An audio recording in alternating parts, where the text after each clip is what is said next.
Hello and welcome to Infocus with me, Kamran Yousaf from Islamabad. US President Barack Obama is expected to sign a bill that will impose new restrictions on military aid to Pakistan. What are those restrictions, and could this really affect Pak-US cooperation in the battle against militancy? To discuss this, I am joined by Air Vice Marshal retired Shahzad Chaudhry, who is a well-known security and defense analyst, Dr. Aish Nair, also a peace activist and also regularly comments on such security issues, and Maria Sultan, she heads a think tank, the South Asian Strategic Stability Institute. Many thanks to all of you for joining us here in the program. And let me begin with you, Mr. Chaudhry.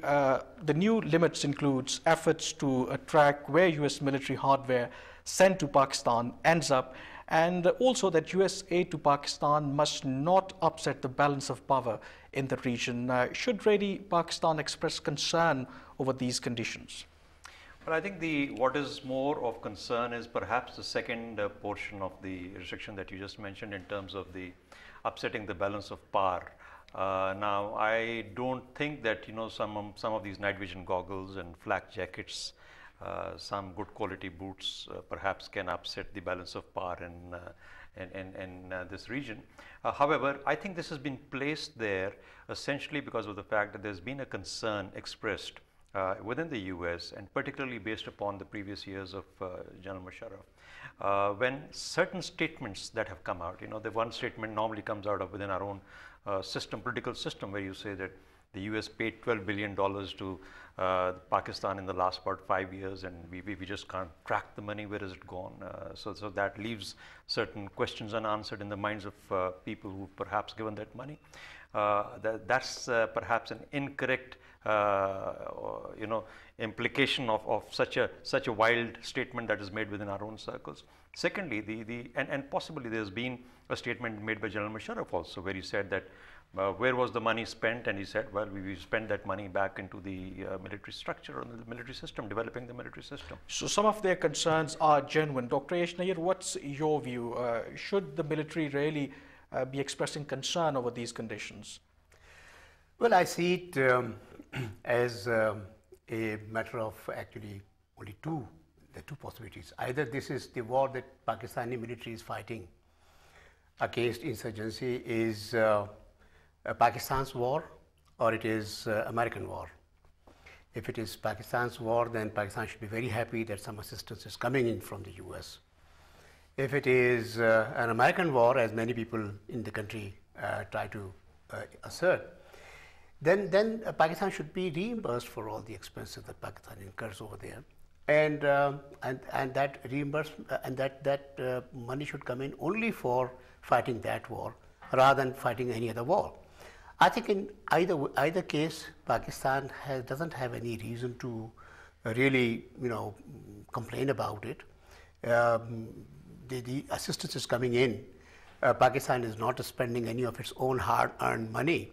And the only thing is that it is fighting a war, and for fighting that war, it needs to have assistance, military assistance, equipment and training and all of that.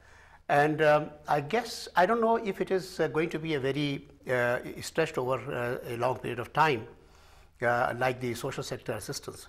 Social sector assistance certainly is spread over such a long time that after a year or two, one could point out that some conditions were not met, and therefore we are going to cut down the assistance, as was the case in the early 90s when under Pressler Amendment they had cut down assistance after their whole purpose was achieved.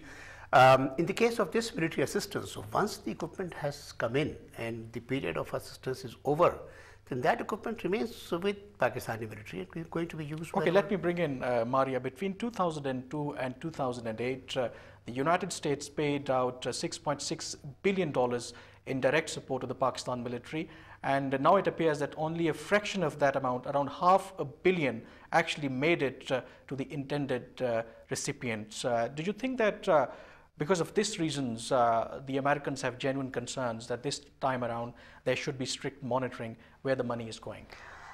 Kamran, I think I'll to a great degree agree to what my colleagues have just said over here. The problem is this, that what we are facing between Pakistan and the United States is actually a crisis of confidence by both sides. and most importantly, a clarity of objective as to what is it that you're actually aiming at it. If the aim is actually to fight this so-called counterterrorism war, counterinsurgency war against terrorism, which would be generated against the United States, then in that case, I think the nature of the ball game has to be pretty different. According to what Mr. Nair has said, in that case, you need to be reimbursed. If it is a question of whether this aid is actually not going to the intended recipients, as you were saying, then in that case also, we need to know what kind of aid are we talking about. Any kind of aid which comes in, it also, a large portion of that aid always goes back to the donor country. A large portion of that aid is also lost within the defense contractors. It is lost between a lot of other factors, and those factors are neither cited by one side or the other side. So that needs to be also seen very, very categorically, that where is it going. And I think we would not be in a position to say anything unless and until we know exactly what they're saying. Just to put up a framework in which says that the regional balance of power should not be changed, should not be rearranged. The first question remains that how will you maintain Should Pakistan raise concerns over it? I think that these conditions should not be there? I think on the regional balance of power, we should. We should maintain this concern not on the basis of the aid they're giving, but also on the basis of what else they're doing in the region. When you look at the Indo-US nuclear deal, the way they have changed the non-proliferation context, the way the number of technology and the number of systems which would be available in India can become a precursor to having an arms race in the region. So I think when you are talking about a regional balance of power, then in that case you're assuming that you would not contribute on both sides of the debate. India-Pakistan rivalry, for all reasons, has not come to a state in which we would have that transformation. We have not gone from conflict situation to conflict prevention or conflict resolution at this time. We're still pretty much in that state. So I think regional balance of power, we should object to it, because at the end of the day, national security interests change. And it would be only feasible if the Americans were not doing that in the case of India. Okay, we have to go for a break here, and after the break, of course, our discussion will continue on the new restrictions that the US is intending to impose on the military aid for Pakistan. Stay with us.